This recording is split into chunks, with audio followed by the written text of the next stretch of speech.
Salut tout le monde, bienvenue dans ce nouveau tutoriel. Ici, on va étudier le système Hive. Donc pour cela, on va essayer d'ouvrir notre terminal. Donc dans cet exercice, on va travailler avec deux terminals. Vous allez voir tout de suite. On va partir sur des bases simples. Voilà. Je vais essayer d'ouvrir le deuxième terminal que je vais garder là. Donc, le premier terminal, on va utiliser Hive. Et donc, pour utiliser Hive, la première commande, ça serait Hive Shell, c'est-à-dire pour venir en Hive. Voilà, on tape Entrée. Donc, on va attendre un peu. C'est bon, tout est parfait. On a ici Hive, ça veut dire qu'on est en Hive. Maintenant, qu'est-ce qu'on va essayer de faire? La prochaine commande, ça serait la commande show table. C'est-à-dire, l'idée c'est de créer des tables. Voilà, c'est de créer des tables. Donc, on va utiliser la commande show table pour essayer de voir quelles sont les tables qu'on a ici dans Hive. Donc, je tape Entrée. Voilà, nous avons seulement qu'une seule table. Voilà, ma table. OK. Donc, tout est parfait. Alors, on va créer notre propre table en utilisant la commande create table que je vais nommer ancien. Et les différents attributs de la table, ça serait nom, par exemple, du type string, jar du type string, age du type int, et on va utiliser row format delimited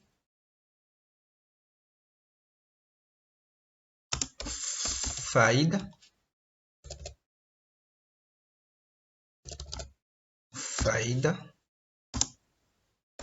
terminated by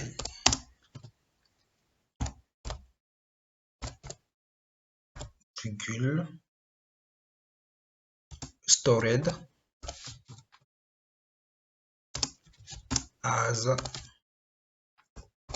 text file. C'est-à-dire, je vais expliquer cette ligne.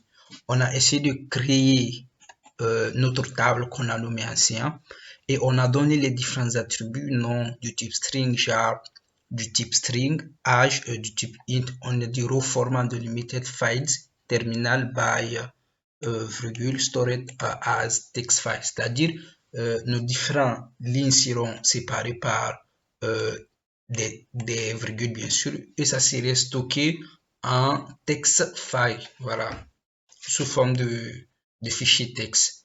Donc je vais taper entrée, voilà. Ok, tout est correct, ça veut dire que notre table a bel et bien été créée. Donc pour voir cela, on va taper show table point virgule, voilà. Vous voyez maintenant la table ancienne qui a été créée avec succès. Ok, tout est correct. Alors, on va venir sur notre terminal. Voilà, notre deuxième terminal, HDFS. Ici, qu'est-ce qu'on va essayer de faire? On va essayer d'abord de lister HDFS, dfs-ls, de lister nos dossiers qu'on a, par exemple, comme on avait fait l'exercice précédent. Voilà, le premier labo. Donc ici, on va créer un fichier sur user. Donc, qu'est-ce qu'on va essayer de faire? HDFS, mkdir sur user. On va créer, par exemple, un fichier que je vais nommer dossier Hive. Voilà, dossier Hive. C'est bon, on va voir si c'est OK. Parfait, on a essayé de créer un nouveau dossier. Maintenant, on va essayer de créer un fichier aussi, VI, le même principe que l'exercice, le premier exercice, le premier labo. Donc, fichier hive.txt, voilà. Ok, voilà. On va continuer avec ça. Par exemple, j'ai Mouloukou Mal, par exemple, Camara Mal 24 ans, les âges. Je vais remplir mon fichier Finda femelle.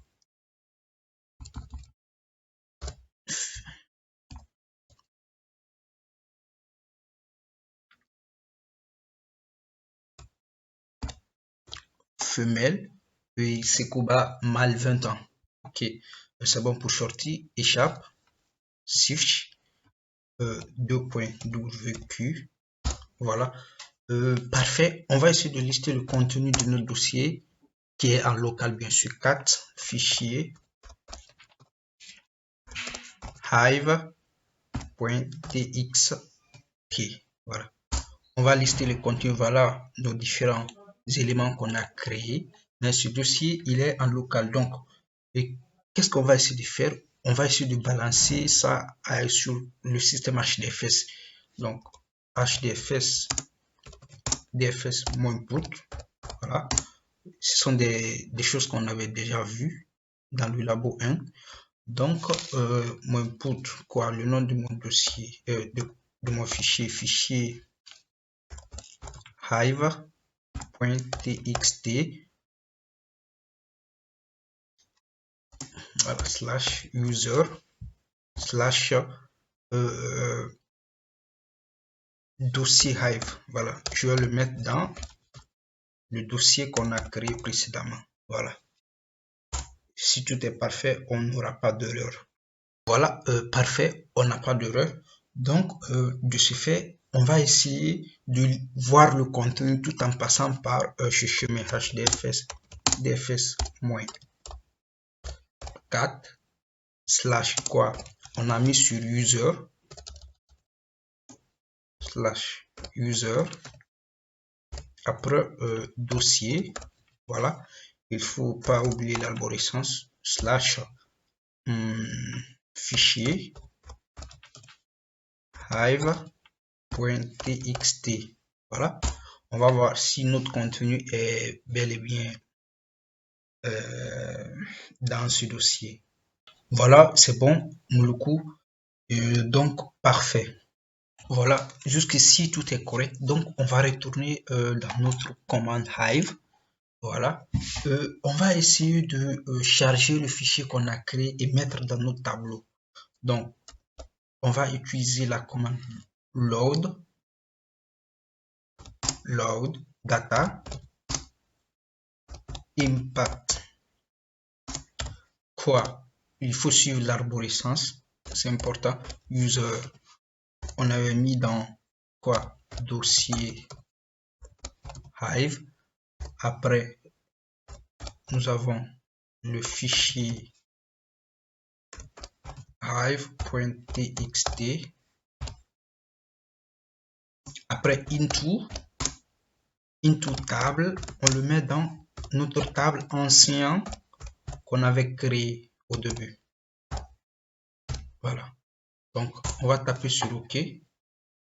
Voilà, c'est correct. Il nous dit OK. Donc, de ce fait, on va faire maintenant, jusqu'ici, on va utiliser que des requêtes SQL. Donc, il faut avoir une base, bien sûr, en SQL. Donc, on va utiliser notre select étoile, voilà, qui va sélectionner tous les éléments from quoi ancien. Voilà. Vous allez voir tout, voilà, et tout est correct. On a notre tableau qui est enfin chargé grâce à cette commande. Alors, on va aussi utiliser notre requête select. Voilà, select from ancien. Voilà, je vais mettre des restrictions. J'ai dit par exemple limite 2, c'est-à-dire dans le tableau, il faut sélectionner toutes les colonnes, voilà, et aux limites 2, c'est-à-dire il faut sélectionner seulement que 2 éléments du tableau. Donc, et si tout est correct, ça va sélectionner quoi? Mouloukou mal 20, Camara mal 24. Donc, on va exécuter cela voir. Donc, parfait, tout est correct.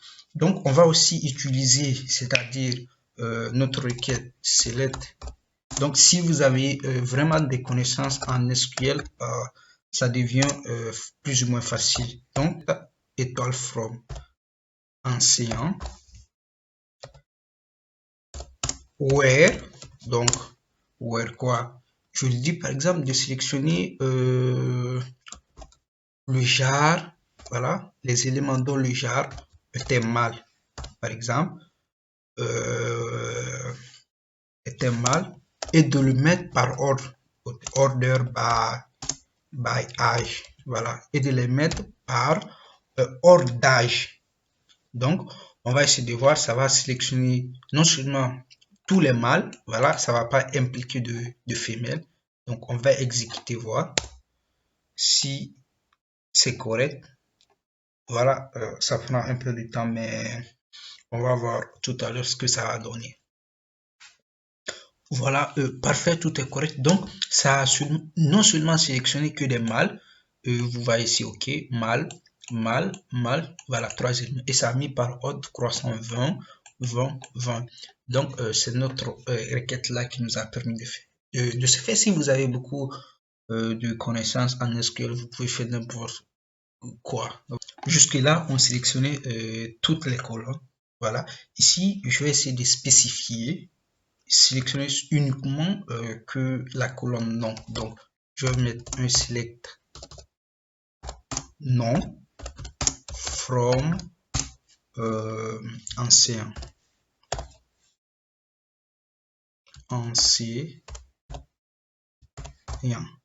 Donc, ça va me sélectionner uniquement que les noms. Voilà, vous voyez Moluku, Kamara, Finda, etc.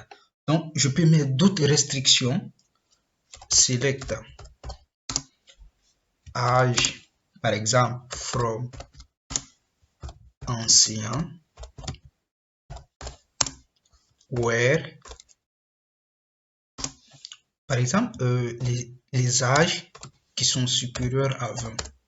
Voilà, je l'ai dit de me sélectionner la colonne âge de mon tableau démarrable ancien ou les âges qui sont supérieurs à c'est-à-dire 20, prendre des âges qui sont inférieurs à 20 ou autre. Donc, on va taper. Voilà, vous voyez, ça m'a uniquement sélectionné que des âges 24 et 25. Donc, on peut aussi utiliser select count. Ici, count de quoi, par exemple, âge. Donc, from ancien. Requête nous envoie le nombre d'âges qu'a notre table. Voilà. Donc, s'il y a 10 personnes qui ont des âges, donc ça va envoyer 10, ainsi de suite. Ici, on a 5, donc ça doit nous envoyer normalement 5. Ok, parfait, ok, ça nous envoie 5, c'est-à-dire il y a 5 âges dans le tableau. Jusqu'ici, vous pouvez utiliser toutes les requêtes que vous voulez en SQL, telles que la requête soon pour la somme, max pour le maximum, min pour le minimum et ainsi de suite. Voilà. Jusqu'ici, c'était tout pour le Hive. Donc, merci beaucoup pour votre attention. À la prochaine.